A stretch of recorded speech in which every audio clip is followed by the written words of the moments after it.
It happened 3 years ago. On Saturday afternoon, I was hanging out with my friends, Austin, Vincent, Charlie, and Bobby, while my parents were gone for the weekend. We were playing Battlefield 1 at Austin's house, chilling and having a good time. A couple of hours later, we got bored and had nothing to do. So we went for a walk on the boardwalk, talking about what our plans are going to be for the summer. Vincent said he'll be going to Los Angeles with his family for a month, and Charlie will be in Arizona for 2 weeks. For Bobby, he'll be in London for a month, and I was going to Ocean City for a week. After we had a small chat, Austin asked me if we could go to the abandoned hospital around here. Being frightened, I was thinking that it wouldn't be a good idea to go there. However, I didn't want them to think of me as a chicken, so I agreed and decided to go there, and so did my friends. The outside was getting dark. We got into my truck and drove almost an hour to reach that destination. When we finally got there, I parked my truck right just next to the entrance, in case anything happens while we're checking out the hospital. We slowly got inside the hospital. The hallways and other rooms were empty. At first, I thought it was a little bit creepy and chilly inside. About 20 minutes later, walking around, we suddenly heard something that made our hearts drop. It was the sound of a girl screaming, saying, "Help! Somebody help me!"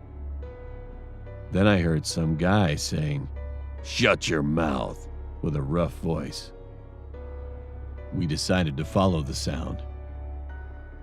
When we went all the way up the stairs and got there, the dim light was coming from the room.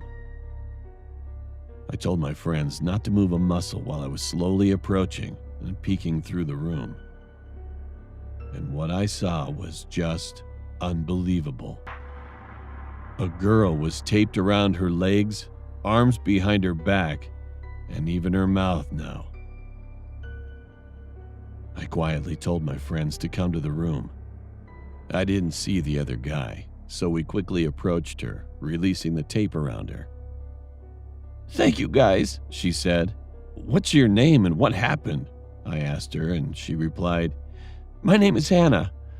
I was kidnapped by a man 3 weeks ago while I was coming home from college." Then I asked again, "What does he look like?" "I think he's mid-40s. He has black hair and he's chubby looking." She replied back, and after she gave me the details, we decided to help her escape and get back to my truck. However, we saw a movement suddenly coming from the stairway with the lighting candle. Fortunately, we found an empty dark room at that moment and hid there.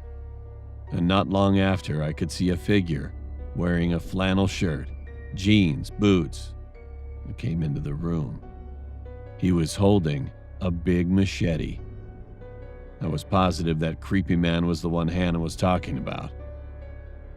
After the man passed the room where we were hiding, we got out of the room quietly without making a sound as possible as we could. We were about to get to the exit. All of a sudden, a loud scream was heard from upstairs. "You! Where the heck are you? I'm going to kill you." My heart pounded so hard. We had no choice but just to make a run toward my truck as soon as possible. All of my friends jumped in the back of my truck, and then I quickly started the engine. As I started the engine, Austin gave a big shriek. "Holy shit, Matt, get the heck out of here right now!" I then looked behind us, and there he was. The guy was chasing after us with his big machete in his hand, and I quickly drove off. While one of my friends called the police, we pulled up at the gas station waiting for the cops to show up. They arrived in about 10 minutes. We told them exactly what happened tonight, and after we informed them where the hospital was, they went over to investigate the case.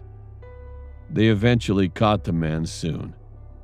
He was taken into custody and after that got charged with kidnapping and attempted murder. After the police took him away, They told us they'd been searching for this man for 5 years. They also told us that he had prior convictions from the past of raping women and other kidnapping charges. And the poor Hannah. The ambulance took her to the hospital, and then we all came back to our house. After that day, we decided to never go to such places like that again.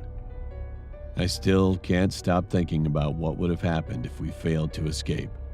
Also, what would have happened to Hannah if we didn't show up? We all might be dead. I will never forget that night.